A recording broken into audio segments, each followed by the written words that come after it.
போட்டால் குளிப்பாட்டும் போது உள்ளுறுப்புகள் விளங்க வாய்ப்புள்ளது. அதனால் கலர் புடவை போடுவது நல்லது. அடுத்து குளிப்பாட்டும் போது சில இடங்களிலே மையத்தினுடைய சில உரோமங்களை அகற்றுவார்கள், பற்களை தேய்த்து விடுவார்கள், அதே போன்று நகத்தை வெட்டுவார்கள். சில இடங்களிலே நகத்திலே உள்ள அதாவது ஊத்தைகளை எடுப்பதற்காக வேண்டி 20 ஈக்கள் குச்சிகளை எடுத்து வரும்படி குடும்பத்தினருக்கு கரைச்சல் கொடுப்பார்கள். எதுக்காக? கை காலிலே உள்ள ஊத்தைகளை, அதாவது 20 ஈக்கள் குச்சியில் கை காலில் உள்ள நகங்களுக்கு 1 ஈக்கள் குச்சி வீதம் பாவித்து நகத்திலே உள்ள ஊத்தைகளை எடுப்பார்கள். இப்படியெல்லாம் செய்யும்படி உனக்கு யார் சொன்னது?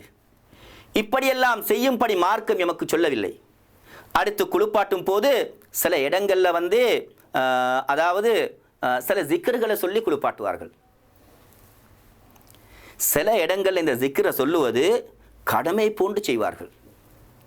எந்த அளவுக்கு என்று சொன்னால் 2006ஆம் ஆண்டு ஏப்ரல் மாதம் 15ஆம் தேதி என்னுடைய உறவினர் ஒருவர் அவர் மரணித்து விட்டார்.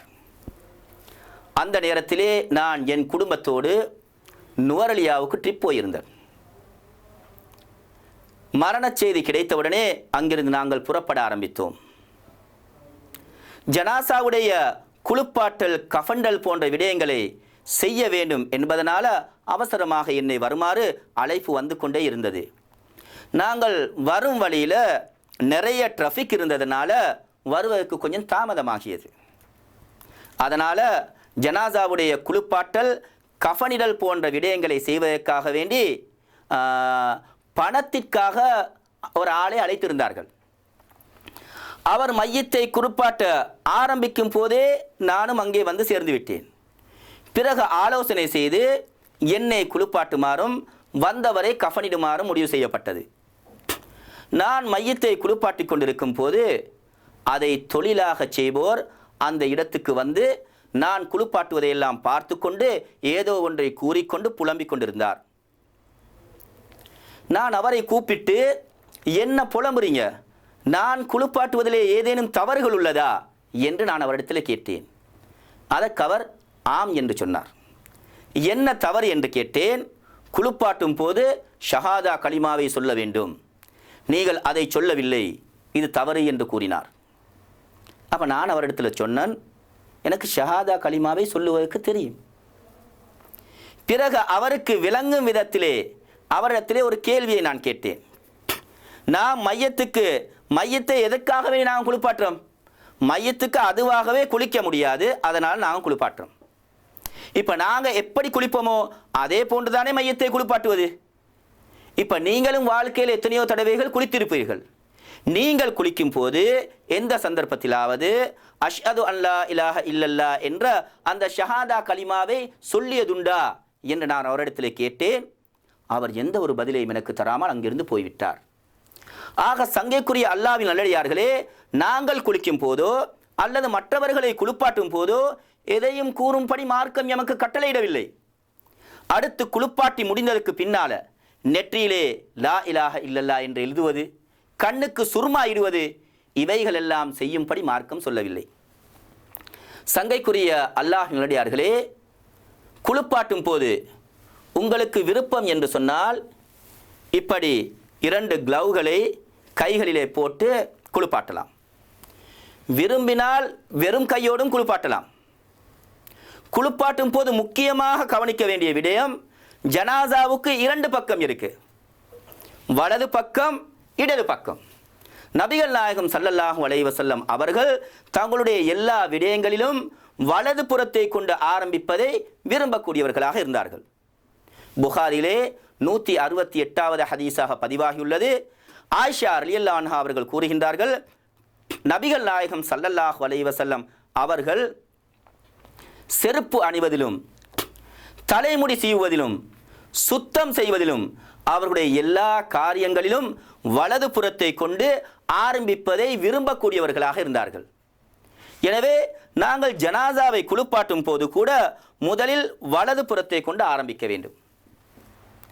ஜனாசாவுடைய வலது புறத்திலும் அதிலும் ஒழு செய்யும் உறுப்புக்களே ஆரம்பத்திலே கழுவிவிட்டு, அதாவது முகம், இந்த கை, அடுத்து கால், இவைகளுக்கு முதலிலே தண்ணியை ஊற்றிவிட்டு தலையிலே இருந்து கால் வரைக்கும் முழுமையாக தண்ணியை ஊற்றி கழுவ வேண்டும். இதில் முக்கியமாக கவனிக்க வேண்டிய விடயம், முகத்துக்கு தண்ணியை ஊற்றும் போதெல்லாம் கைகளால் மூக்கையும் வாயையும் பொத்திக் கொள்ள வேண்டும். சிலர் ஜனாசாவுக்கு ஒழு செய்ய வேண்டும் என்று கூறுவார்கள். ஹதீஸ்களிலே ஒழு செய்து விடுங்கள் என்று வரவில்லை, மாறாக ஒழுவுடைய உறுப்புக்கள் இருந்து ஆரம்பிங்கள் என்று தான் வருகின்றது. பிறகு என்ன செய்ய வேண்டும்? இந்த வலது காலை இடது காலிலே இவ்வாறு சொருவி மொல்ல இந்த மையத்தை என்ன செய்ய வேண்டும்? மொல்ல வலது பக்கம், இந்த பக்கம் சரித்து வலது பக்க பின்பகுதி, முதுகு பகுதியின் அரைவாசியை தலையிலே இருந்து கால் வரைக்கும் முழுமையாக தண்ணியை ஊற்றி கழுவ வேண்டும். பிறகு நாங்கள் என்ன செய்ய வேண்டும்? வலது காலை இவ்வாறே மெதுவாக பழைய மாதிரி வைக்க வேண்டும். பிறகு என்ன செய்ய வேண்டும்? இடது பகுதியிலே அதே போன்று முகம், கை, கால் போன்ற உறுப்புகளுக்கு முதலிலே தண்ணியை ஊற்றிவிட்டு பிறகு தலையிலே இருந்து கால் வரைக்கும் முழுமையாக தண்ணியை ஊற்றி கழுவ வேண்டும். பிறகு என்ன செய்ய வேண்டும்? இடது காலை இப்படி வலது காலிலே இவ்வாறு சொருவி பழைய மாதிரி, அதாவது இடது பக்க முதுகு பகுதியின் அரைவாசியை தலையிலே இருந்து கால் வரைக்கும் முழுமையாக தண்ணியை ஊற்றி கழுவ வேண்டும். இவ்வாறு கழுவினால்தான் இது ஒரு தடவையாகும். இதே போன்று 3 அல்லது 5 அல்லது 7, அதே போன்று தேவைக்கேற்ப அதிகப்படுத்தி ஒற்றைப்படியாக அதிகப்படுத்தி கழுவ வேண்டும். கடைசி தடவை கழுவும் போது கற்பூரத்தை சேர்த்து கொள்ள வேண்டும். இந்த செய்திகள் எல்லாம் புகாரிலே 167, அதே போல 1254 ஆகிய ஹதீஸ்களில் பதிவாகியுள்ளது. சங்கைக்குரிய அல்லாஹ்வின் நல்லடியார்களே, உயிரோடு இருப்பவர்கள் குளிக்கும் போது இத்துணை தடவை ஒற்றைப்படையாக குளியுங்கள் என்ற ஹதீஸிலே வரவில்லை. ஆனால் ஒரு ஜனாசாவை குளிப்பாட்டும் போது ஒரு முறையை இஸ்லாம் காண்பித்து தருகின்றது. ஜனாசாவை குளிப்பாட்டும் போது ஒழுவுடைய உறுப்புகளிலிருந்து நாங்கள் தண்ணியை ஊற்ற ஆரம்பிக்க வேண்டும். மாறாக ஒருவர் அதாவது வயிற்று பகுதியிலே இருந்து வயிற்றிலிருந்து தண்ணியை ஊற்ற ஆரம்பித்தால் இது பிழை என்று தான் நாங்கள் சொல்ல வேண்டும். இப்படி கழுவிவிட்டு ஒரு தடவை கழுவிவிட்டு இளந்த இலை கலந்த தண்ணியால் ஒரு தடவை கழுவ வேண்டும். அது இல்லாவிட்டால் அழுக்கை போக்கக்கூடிய சவர்க்கார வகைகளை பயன்படுத்தலாம். அடுத்து இந்த மையத்தினுடைய முதுகை தேய்ப்பதற்கு, உடம்பை தேய்ப்பதற்கு இப்படியான தும்புகளை நாங்கள் யூஸ் பண்ணக்கூடாது. இப்படியான தும்புகளை நாங்கள் யூஸ் பண்ணக்கூடாது. மாறாக இப்படி ஒரு ஸ்பஞ்ச் ஒன்றை நம்ம யூஸ் பண்ணலாம். இப்படி ஸ்பஞ்ச் ஒன்றை நம்ம யூஸ் பண்ணலாம். பிறகு ஒற்றைப்படையாக கழுவியதற்கு பின்னால் கடைசி தடவை கழுவும் போது கற்பூரத்தை நாங்கள் சேர்த்து கொள்ள வேண்டும். அடுத்து பெண் மையத்தாக இருந்தால் என்ன செய்ய வேண்டும்? அவர்களுடைய முடிகளை நன்றாக அகற்றி விரித்து அதை நல்லா கழுவி பிறகு நன்றாக துடைத்து 3 பின்னல்களாக இவ்வாறு 3 பின்னல்களாக பின்னி பின்னால போட வேண்டும். இவ்வாறு 3 பின்னல்களாக பின்னி பின்னால போட வேண்டும். இது புகாரியிலே 1260வது ஹதீஸாக பதிவாகியுள்ளது. அடுத்து குளிப்பாட்டியவர் விரும்பினால் குளித்துக் கொள்ளலாம், ஆனால் குளிப்பது கடமை இல்லை. அடுத்து சில மையத்து குளிப்பாட்ட இயலாத ஒரு நிலையிலே இருந்தால், சில வெளிநாடுகளிலே வந்த பொடி, அதாவது திறக்க முடியாத நிலையிலே துர்நாற்றம் வீசும். சில கடலில் மூழ்கி மரணித்த பொடி 3 நாளைக்கு பிறகு கிடைக்கும். இப்படி குளிப்பாட்டவே இயலாத ஒரு நிலையிலே இருந்தால் குளிப்பாட்டுவதற்கு பதிலாக நாங்கள் தயமம் செய்ய வேண்டும். அடுத்து முக்கியமான ஒரு விஷயத்தை இந்த நேரத்திலே நான் சொல்லியாக வேண்டும். மையத்தினுடைய மூக்கில் பஞ்சு வைப்பது, இது என்னமோ கடமை என்பது போல் மக்கள் நினைக்கின்றார்கள். இதை முற்றாக தவிர்க்க வேண்டும். இன்று வாலிபர்கள் சண்டையிடும் போது கூட பேசுகின்ற வார்த்தை, என்ன நீங்க கூட துள்ளுறீங்க, மூக்கில் பஞ்சு வைக்க ஆசையா அப்படின்னு கேட்குறான். அப்படின்னா என்ன அர்த்தம்? மௌத்தானால் மூக்கில் பஞ்சு இருக்கணுமா? மௌத்தானால் மூக்கில் பஞ்சு இருக்கணும் அப்படின்னு நினச்சிருக்கிறாங்க. எந்த அளவுக்கு என்று சொன்னால், நான் என்னுடைய பகுதியிலே ஒரு மையத்தை குளிப்பாட்டி கஃனிட்டேன். முகம் மாத்திரம் திறந்த ஒரு நிலையிலே நாங்கள் அந்த மையத்தை அப்படியே வச்சோம். இப்போ குடும்பத்தில் உறவினர்கள் மட்டும் என்ன செஞ்சாங்க? வந்து பார்த்தாங்க மையத்தை. பார்த்து விட்டு என்னை பார்த்து, என் வாப்பாவை என்ன செஞ்சிட்டீங்க அப்படின்னு கேட்டாங்க. நான் நல்லா பயந்தேன். ஏற்கனவே வாப்பா மவுத்து, நீ என்னத்தை செய்கிறதுக்கு? அப்போ நான் சொன்னேன், ஏண்ட வாப்பா மவுத்தீண்டன், ஏண்ட வாப்பா மவுத்து, ஏண்ட வாப்பாவை குளிப்பாட்டி கஃனிடுவது போல் நான் செய்துள்ளேன் அப்படின்னு சொன்னான். பிறகு நான் கேட்டேன், என்ன விடயம் சொல்லி. அவங்க சொன்ன பதில், என் வாப்பாட மூக்கில் பஞ்ச காணமேன்னு சொன்னான். வாப்பாட மூக்கில் நடந்த சம்பவம். அப்போ நான் சொன்னேன், இவ்வளவு செஞ்ச எனக்கு மூக்கில் பஞ்சு வைப்பது கஷ்டம் இல்லை. ஏன் நான் வைக்கவில்லை என்று சொன்னால், பொதுவாக மூக்கிலே பஞ்சை வைப்பது அந்த மூக்கிலிருந்து ஏதேனும் அழுக்குகள் துர்நாற்றங்கள் வெளியாகினால்தான். உங்களோட வாப்பாட மூக்கில் அப்படி ஒன்றுமே இல்லை, ஃப்ரெஷ்ஷாக உள்ளது, நான் என்னத்துக்கு பஞ்சு அடைக்கணும் அப்படி என்று கேட்டபோது உடனே அதையும் ஏற்று சுபஹானல்லாஹ் என்று கூறினார்கள். அதே போன்று குளிப்பாட்டி முடிந்ததுக்கு பின்னால் சில இடங்களில் கோப்பையில் தண்ணி எடுத்து ஒவ்வொருத்தராக பிடிப்பாங்க, கையில் பிடிப்பாங்க.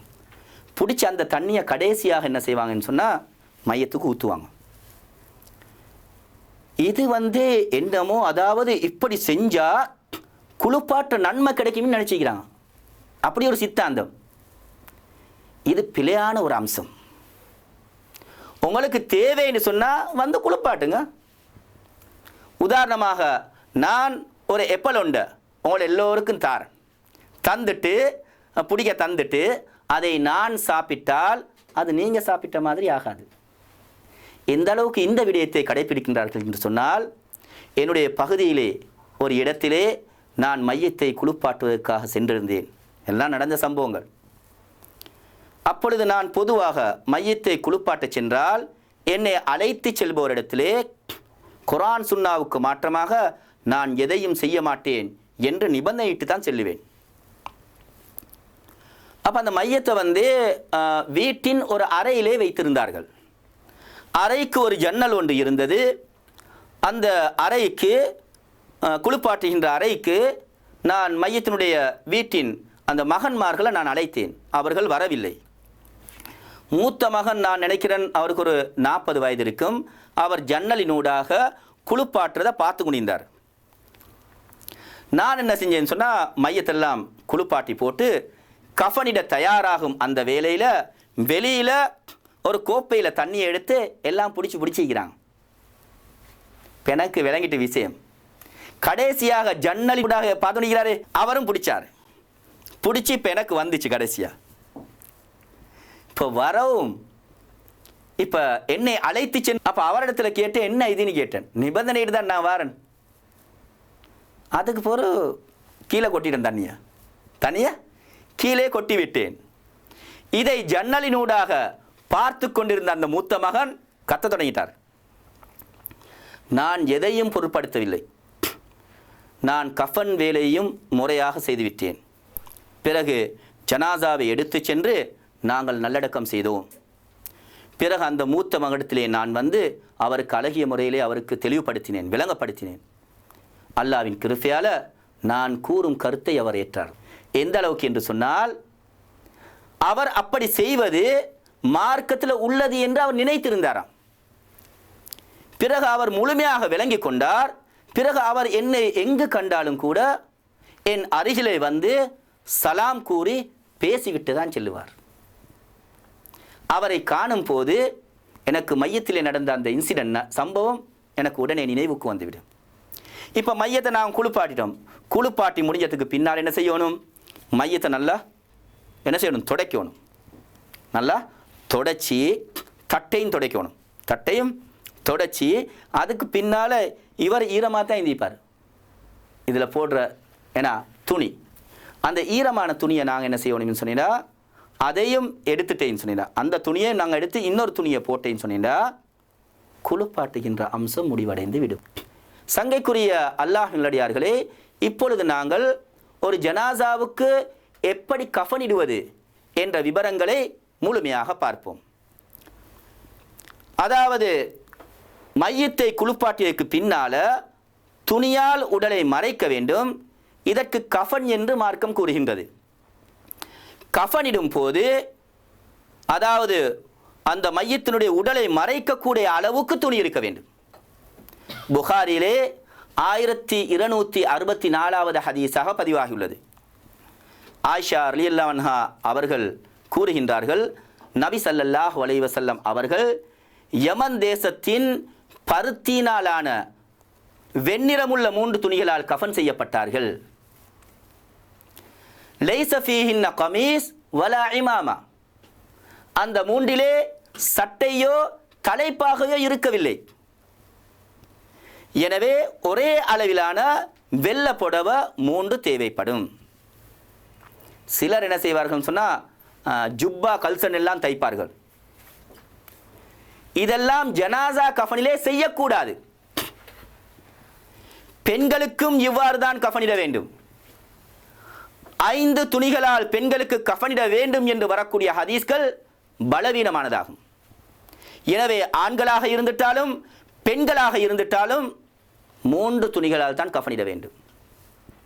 சங்கைக்குரிய அல்லாஹ் நல்லடியார்களே, நாம் ஒரு மையத்துக்கு கஃனிட்டால் அதுக்காக வேண்டி அல்லாஹு தபாரக வ தஆலா நமக்கு நாளை மறுமையிலே மிகப்பெரிய ஒரு கூலியை வழங்குகின்றான். அபு ராஃபி ரலியல்லாஹு அன்ஹு அவர்கள் அறிவிக்கின்றார்கள், பைஹகி ஹாக்கிம் போன்ற கிரந்தங்களிலே பதிவாகியுள்ளது. நபிகள் நாயகம் ஸல்லல்லாஹு அலைஹி வஸல்லம் அவர்கள் சொல்லுகின்றார்கள், கஸாஹுல்லாஹு மின சுந்துசி வ இஸ்தபரகில் ஜன்னா. சுவனத்து பட்டாடைகளிலிருந்து அல்லாஹ் அவருக்கு ஆடை அணிவிப்பான். எவ்வளவு பெரிய பாக்கியம்! அடுத்து நாங்கள் மையத்துக்கு கஃனிடும் போது ஏனோ தானோ என்று இல்லாமல் நேர்த்தியாக கஃனிட வேண்டும். முஸ்லீமில் 1720வது ஹதீஸாக பதிவாகியுள்ளது. ஜாபிர் பின் அப்துல்லா ரலியல்லாஹு அன்ஹு அவர்கள் அறிவிக்கிறார்கள், ஒரு நாள் நபிகள் நாயகம் ஸல்லல்லாஹு அலைஹி வஸல்லம் அவர்கள் எம்மிடையே உரையாற்றுகையிலே தம் தோழர் ஒருவரை நினைவு கூர்ந்தார்கள். அவர் இறந்த போது நிறைவான பூரணமான கஃன் அணிவிக்கப்படாமல் அரை குறை கஃனிலே இரவிலேயே அடக்கம் செய்யப்பட்டார். எனவே தாம் கலந்து கொண்டு தொலை வைக்கப்படாமல் இரவிலேயே ஒருவர் அடக்கம் செய்யப்படுவதை நபிகள் நாயகம் ஸல்லல்லாஹு அலைஹி வஸல்லம் அவர்கள் கண்டித்தார்கள். ஒருவருக்கு நிர்பந்தம் ஏற்பட்டாலே தவிர அவ்வாறு செய்ய வேண்டாம் என தடை விதித்தார்கள். மேலும் இஸா கஃபன அஹதுக்கும் அஹாஹு ஃபல்யஹ்சின் கஃபனஹு. உங்களிலே ஒருவருக்கு கஃனிடும் போது அழகிய முறையிலே கஃனிடட்டும் என்றும் கூறினார்கள். அடுத்து நாம் உயிர் வாழும் போதே நாம் விரும்பினேன்னு சொன்னால், நமக்கு விருப்பம் என்று சொன்னால் நம்முடைய கஃனை நாங்களே தயார்படுத்தி வைக்க முடியும்.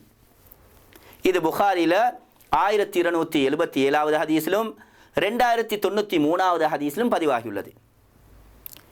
அடுத்து ஹஜ் அல்லது உம்ராவிலே, ஹஜ்ஜுக்கோ அல்லது உம்ராவுக்கோ சென்ற நிலையிலே இஹ்ராம் அணிந்த ஆடையிலே அவர் மரணித்து விட்டால் அவர் அணிந்த அந்த 2 ஆடைகளையே அவருக்கு கஃனிட வேண்டும். அவருக்கு நறுமணம் பூசக்கூடாது, தலையை மறைக்கவும் கூடாது. நாளை மறுமையிலே கியாமத்துடைய நாளையிலே அவர் தல்பியா கூறியவராக எழுப்பப்படுவார். இந்த ஹதீஸிலிருந்து நபி ஸல்லல்லாஹு அலைஹி வஸல்லம் சொல்றாங்க. இந்த ஹதீஸிலிருந்து என்ன விளங்குது? புகாரில 1265வது ஹதீஸாக பதிவாகியுள்ளது. இதிலிருந்து இஹ்ராம் ஆடை அணியாத நிலையிலே ஒருவர் மரணித்து விட்டால் அவருக்கு நறுமணம் பூசலாம் என்பதை அறிய முடியும். சங்கைக்குரிய அல்லாஹ்வின் நல்லடியார்களே, கஃன் ஆடையை பொறுத்தவரையில்